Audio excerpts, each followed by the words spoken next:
नहीं, कोई विवादित नहीं दिया।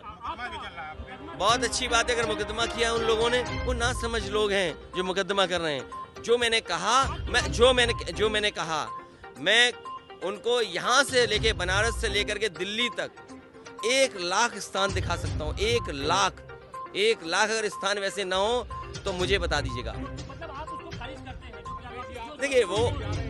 देखिए मैं इस विवाद पे, जो मामला कोर्ट में है, हमारी संस्कृति क्या है, हमारी पहचान क्या है, हमारी मिली जुली संस्कृति पहचान है। यहाँ पर गंगा जमुनी तभी तहजीब है कि जब हम एक दूसरे के साथ रह करके खाना पीना उठना, भाषा, आप भाषा पे कैसे कह सकते हो कि इस भाषा में ये शब्द क्यों आ गए? आप स्टेशन क्यों बोलते हैं अंग्रेजी शब्द? आप हिंदी वाला शब्द क्यों नहीं बोलते हैं आप? कुछ नहीं, ये फर्जी बातें हैं, फर्जी लोगों फर्जी काम करते हैं। और सुनिए, अरे एक मिनट, ये हमारा पत्रकार साथी सही कह रहा है।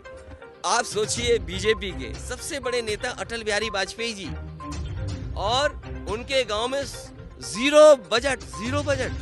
क्या उम्मीद कर सकते हो आप? अटल बिहारी वाजपेयी जी पूर्व प्रधानमंत्री, कई बार के प्रधानमंत्री, उनके गांव का बजट जीरो। जो यूनिवर्सिटी उनके नाम पर प्रधानमंत्री ने शिलान्यास की थी, वो डॉक्टर राम मनोहर लोहिया इंस्टीट्यूट में 9th फ्लोर में चल रही हो, और जो लोक भवन समाजवादियों ने बनाया हो, वहां पर पूर्व प्रधानमंत्री अटल बिहारी वाजपेयी जी को अकेला खड़ा कर दिया हो। जो इंटरनेशनल स्टेडियम बनाया, जो भगवान विष्णु के नाम पर था, उसमें आपने प्रधानमंत्री जी का नाम जोड़ दिया, हमें कोई आपत्ति नहीं। लेकिन आपको शपथ करने के लिए भी कोई ऐसा स्थान नहीं मिला जहां आप शपथ ले सकते थे, आपको उसी स्टेडियम में आना पड़ा। अभी देखा होगा आपने, हमारे मुख्यमंत्री जी हाथ हिलाते हुए जा रहे थे, ऐसा लग रहा था ये क्रिकेट के बहुत पुराने रिटायर्ड खिलाड़ी हैं। अरे भाई, बल्ला उनको दे दो, बॉल हमें दे दो, अगर बीच का स्टंप ना उड़ा दे तो कहिएगा आप। अरे भाई क्या कहते हो यार, हम तो राम लक्ष्मण जितने भगवान जितने, अभी देखिए अभी केस की बात कर रहे थे आप, जब मैंने ये कहा कहीं भी हम पूछते हैं, हम लोग, मैं पेड़ को पूछता हूँ, जब मैं इसमें घुसा तो मैंने यहाँ के सिक्योरिटी और यहाँ के लोगों से पूछा कि ये जो पेड़ के लिए बनाया हुआ है, इसमें पेड़ कौन सा लगाया है? कोई पेड़ का नाम नहीं बता पाया, लेकिन मैंने टूटी हुई पत्ती और एक आध पत्ती उगती हुई से लगा मुझे मोलसरी का पेड़ है। तो हम तो पेड़ की पूजा करते हैं, पानी की पूजा करते हैं, आग की पूजा करते हैं। अरे आप लोग हमारा काम कर दोगे तो हम आपकी पूजा कर देंगे। इस देश की पहचान भाईचारा है, और दुनिया इस देश को मानती है कि यहाँ पर मिली जुली संस्कृति है, सब मिलकर के रहते हैं। तो अगर हमारी वो पहचान रहेगी तो हमारा देश और समाज आगे बढ़ेगा। अगर उसको कोई गंगा जमुनी तहजीब को ठेस पहुँचाता है तो हमारा समाज, देश आगे नहीं बढ़ सकता। और इसीलिए बेरोजगारी है, इसीलिए महंगाई है। ये बीजेपी के लोग बेरोजगारी महंगाई का जवाब नहीं दे सकते। इनसे पूछिए सिलेंडर की कीमत क्या है, ये बोल पाएंगे क्या? इनसे पूछिए कि बिजली की कीमत क्या बढ़ाई, और हिस्ट्री उसको बर्बाद किया है। आप कहीं भी उन्हें देख लें, अगर कोई यहाँ आता है, किसी भी जगह जाता है, तो वो अपनी पुरानी हेरिटेज देखना चाहता है कि उनके पूर्वजों ने किस तरीके से सजोया था। पूर्वजों की चीज़ों को हमें संरक्षण कर करके अगली पीढ़ी को और कैसे बेहतर करके देके जाएं, ये हमारी जिम्मेदारी बनती है।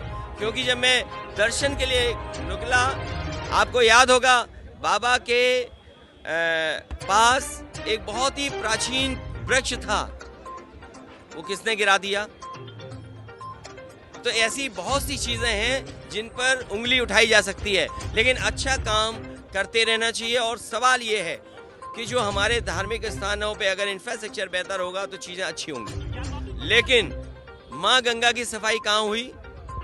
और जिस नाव पर, जिस शहर से निकले थे लोग, अगर 3 स्टार की कैटेगरी में वो शिप था तो क्या उसमें बाढ़ नहीं था? और माँ गंगा की सफाई बिना और नदियों की साफ कोई नहीं हो सकती। गोमती नदी को साफ होना था, इन्होंने सफाई रोकी है, वरना नदी की सफाई हो रही थी। अगर आज ही अपना विकास दिखाना चाहते हैं तो वरना नदी पे जो समाजवादी सरकार ने काम शुरू किया था वो क्यों काम रोका इन्होंने? उसका जिम्मेदार कौन है? गोमती नदी को बर्बाद करने का जिम्मेदार कौन है? यमुना नदी को बर्बाद करने का जिम्मेदार कौन है? ये बीजेपी के लोग हैं जिन्होंने और नदियों को बर्बाद किया है। जो इतना बड़ा आयोजन इन्वेस्टमेंट मीट हो रही है, हमें खुशी है कि इन्वेस्टमेंट आए। मैं बाबा से भी प्रार्थना करूंगा कि बीजेपी के लोगों की कोई बात झूठी ना निकले। इससे फिर प्रार्थना करता हूं उनके स्थान पे खड़ा होकर के कि भारतीय जनता पार्टी की कोई बात झूठी ना निकले। अगर उन्होंने ये कहा है कि 20 लाख करोड़ का इन्वेस्टमेंट आएगा तो मैं बाबा से कहूंगा कम से कम 20 लाख करोड़ में 5 लाख करोड़ इस काशी को भी मिल जाए। ये किसके लिए कह रहे हो? इसीलिए मैंने कहा कि बाबा के स्थान पर खड़े होकर के मैं यही बाबा से प्रार्थना करता हूँ, इस काशीनाथ विश्वनाथ की जगह पर इससे पवित्र जगह और क्या हो सकती है कि जो भारतीय जनता पार्टी के लोग कह रहे हैं वो बात झूठी न निकले। अगर 27 लाख करोड़ उन्होंने कहा है तो 27 लाख करोड़ में कम से कम काशी को 5 लाख करोड़ मिले और बाकी 22 करोड़ पूरे उत्तर प्रदेश में हर डिस्ट्रिक्ट में इक्वली बढ़ जाए।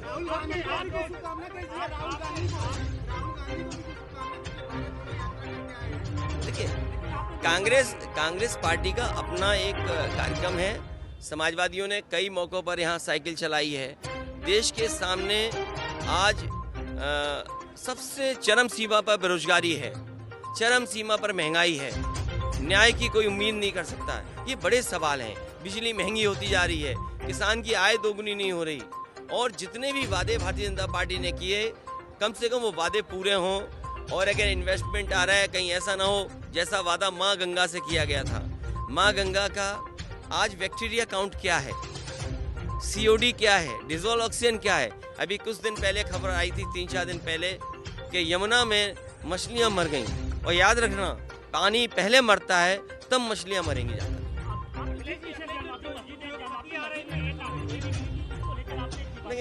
नहीं, कोई विवादित नहीं दिया। वालों मुझसे बोलिए कि समाजवादियों की योजना थी, और मैं ये आज कहता हूँ बाबा के द्वार के सामने, जिस समय इनके केंद्रीय मंत्री ने कहा कि हमारे कहने से ठेका दे दो, मैंने उस बात को स्वीकार किया और केंद्रीय मंत्री उस समय इस विभाग के जो थे उन्हीं के कहने से ठेका दिया। अंडरग्राउंड बिजली अगर किसी ने यहाँ की है तो वो समाजवादियों ने की है। नहीं, उन्हें भी आना चाहिए था। देखो, मेरा एक साथी बहुत अच्छी बात बोल रहा है। देखिए, ये बुरा वक्त जब होता है तो उस समय असली दोस्त की पहचान होती है, और इसीलिए गाने बने हमारे यहाँ, दोस्ती हम नहीं छोड़ेंगे। न जाने कितने गाने बने हैं दोस्ती पर, और दोस्ती की पहचान बुरे वक्त पे होती है। इसलिए मैं कहूँगा बीजेपी के दोस्तों को अपने दोस्त की मदद करनी चाहिए। इस बुरे वक्त पे उसके साथ खड़ा दिखाई देना चाहिए। चाहे आपने गलत फैसले लिए हों, गलत फैसले लेकर के उनको बढ़ाया हो, अब आपकी जिम्मेदारी बनती है, क्योंकि SBI का पैसा डूबेगा, LIC का पैसा डूबेगा, आम जनता का पैसा डूबेगा। कम से कम अपनी पहचान ये दिखाइए कि वो आपके सच्चे मित्र थे, और सच्चे मित्र को उनके साथ खड़ा दिखाई देना चाहिए, तभी हम गाने गा पाएंगे, वो जोड़ी वाले जो भी होते हैं दोस्त के गाने। अरे यार, यहाँ अडानी सब पे भारी है, तुम कह रहे एक भारी है पूरे। देखिए, ये मैं आपसे कहता हूँ, सबसे कहता हूँ, धर्म जैसा है वैसा हमें स्वीकार करना होता है। हम उस पर कोई टिप्पणी नहीं कर सकते। आज सवाल धर्म का नहीं है, सवाल इन्वेस्टमेंट मीट से नौकरी रोजगार का है। ये जो इन्वेस्टमेंट आ रहा है इसमें इंसेंटिव क्या देंगे? जो कारखाना उद्योग लगाने आ रहे हैं, आखिर उन्हें मिलेगा क्या? उन्हें मिलेगा क्या? जब तक आप जमीन नहीं देंगे, पानी नहीं देंगे, बिजली नहीं देंगे, टैक्स में सहूलियत नहीं देंगे, या कोई इंसेंटिव नहीं दोगे, तो वो क्यों आपके यहाँ इन्वेस्ट करेंगे? वो जाके मध्य प्रदेश में इन्वेस्ट कर देंगे, गुजरात में कर देंगे, महाराष्ट्र में कर देंगे, वेस्ट बंगाल में कर देंगे, तेलंगाना में कर देंगे। तो इसलिए हमारे बाबा मुख्यमंत्री जी के सामने दिल्ली वाले लोगों ने बड़ी परेशानी पैदा कर दी है कि हमारे मुख्यमंत्री जी क्या इंसेंटिव देंगे। और मुझे लगता है कि बाबा हमारे मुख्यमंत्री जी इतने कंजूस हैं, किसी को इंसेंटिव नहीं दे सकते। माहौल दिया यूपी में रोजगार आने। अरे माहौल से नहीं बनना है, इंसेंटिव से कोई कारोबार आएगा। और हमारे मुख्यमंत्री जी इतने कंजूस हैं कि कोई इंसेंटिव नहीं देने वाले। 24 का ये है कि सरकार जाएगी। और देखिए, बाबा से हमने वोट नहीं मांगा, बाबा से हमने ये कहा, बाबा से वोट नहीं मांगा, बाबा से बीजेपी वाले वोट मांगते हैं। मैं ये कहना चाहता हूँ कि जनता के लिए अच्छा रास्ता खुले, क्योंकि हमारा देश दुनिया में बहुत पिछड़ रहा है। आप झोला लेकर के जा रहे हैं दुनिया के हर देश में और कह रहे हैं कि हमें इन्वेस्टमेंट दीजिए। दुनिया ऐसी बने कि आपके लोगों को भी मौका मिले। मान लीजिए एक कारोबारी फेल हुआ, इंग्लैंड से बाहर निकल गया, अमेरिका से अगर बाहर निकाल दिया गया, तो हमारे देश की क्या छवि बनेगी। इसलिए मैं कह रहा हूँ, दोस्त को दोस्त का सहारा बनना चाहिए और दोस्त को दोस्त की मदद करनी चाहिए। भाजपा से ज्यादा नकलची और झूठा कोई नहीं है। उनसे कहो कि हाँ, उनसे ज्यादा नकलची कोई नहीं है।